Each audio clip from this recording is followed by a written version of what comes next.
దేవునికి స్తోత్రం. ఈ కృష్ణులు అందరూ ఆయన మాటలు ఒక్కడు కూడా తప్పిపోలేదండి. 10 మంది కూడా దేవుడు మాట్లాడినారు.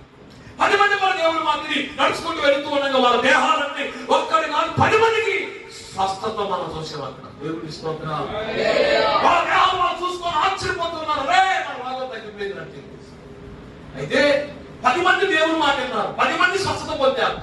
ఇక్కడ చాలా మంది దేవుడు మాట్లాడేవారు ఉన్నారు. చాలా మంది మేలు పొందేవారు ఉన్నారు. కానీ కృతజ్ఞత కలిగిన వారు ఎంతమంది?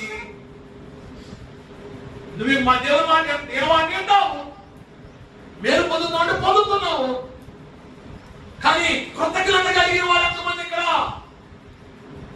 దేవుడు మాట వింటే నువ్వు మేలు పొందుతావు. మేలు పొందిన నువ్వు ఏం చేయాలి? దేవుని కొరకు జీవించాలి, దేవుని స్తుతించాలి, దేవుని ఆరాధించాలి, దేవుని పనిలో నువ్వు నిలబడాలి. దేవునికి స్తోత్రం.